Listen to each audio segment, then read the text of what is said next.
Ma'am અત્યારે તમે કમાને તો તમે કયો પહેલા, પછી ખબર પડે ને. કેટલું છે? 8 લાખનું છે. 50 મેમ મોટલા તો એટલા કાપવા જાય તો 2 લાખ કપાય.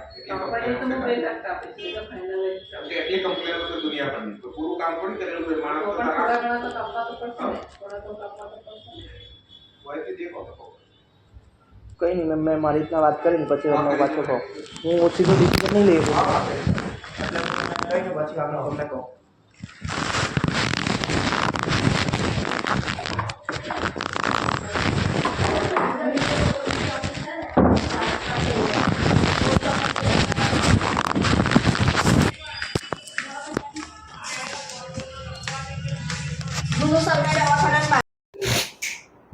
હમણાં સોશિયલ મીડિયામાં વાયરલ થયેલ બંટી અને બબલીના કૌભાંડોની એક ઓડિયો ક્લિપ વાયરલ થયેલ છે કે જે કચરાના કોન્ટ્રાક્ટરની પાસે 50,000 રૂપિયા માંગે છે.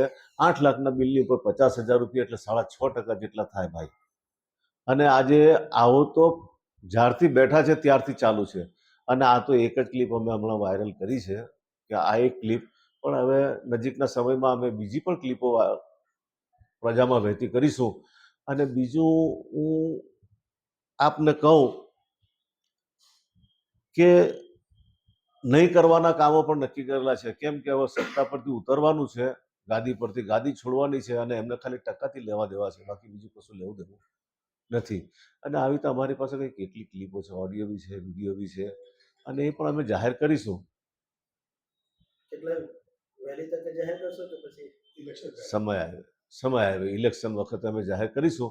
અને આ તો વાસુભાઈ એક વસ્તુ કહી દઉં કે આપણા ત્યાંના મિનિસ્ટર ઈશ્વરભાઈ પટેલના આશીર્વાદથી ગુજરાત ગવર્મેન્ટમાંથી આ બધી લોનો આવે છે અને આ એક નામ બગાડવા બેઠા છે, એવું તમને નથી લાગતું?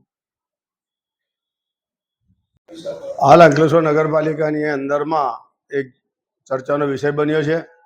એ ક્લિપ જે 50,000 માંગણા કરવાની છે તે કોન્ટ્રાક્ટર પાસેથી, તેનું ફરતા અમારા કાન સુધી બી વાત આવી અને સાંભળી મને બહુ દુઃખ જેવું થયું કે યાર એટલા બધા હદે પર આ લોકો પહોંચી ગયા છે કે એક કોન્ટ્રાક્ટર 8 લાખ રૂપિયાનું કામ કરે, તેની મજૂરી બચાવે, કામ કરે, ચોખ્ખાઈ કરે. એક ફેરી તમને સર્ટિફિકેટ મળ્યું છે સાફ સફાઈ અભિયાનનું આ 2-5 દિવસ પર જ, અને તેની અંદરમાં આ પૈસાની ખાયકીવાળો જો પ્રશ્ન ઊભો થયો હોય 50,000નો, એ બહુ દુઃખ અને શરમવાળી વાત છે.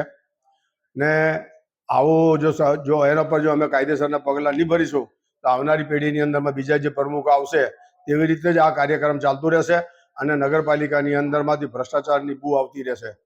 બસ આગળની કાર્યવાહી કોર્ટ મારફતે યા તો એસીબીના મારફતે અમે કરવાના છે. જય હિન્દ, જય ગરવી ગુજરાત.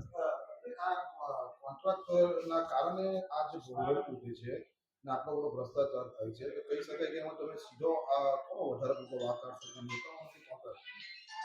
એની અંદર એમાં એવું છે કે જ્યારે મારા પર જ વજન પડી ગયો હોય તો કોન્ટ્રાક્ટર તો નાસભાગ જ થવાનો છે. એના એટલા બધા રૂપિયા ફસાઈ ગયા હોય તો એ કોના પાસે હાથ લાગે? ભાઈ જલ્દીથી જાન છોડાવવાની નીકળી જાઓ.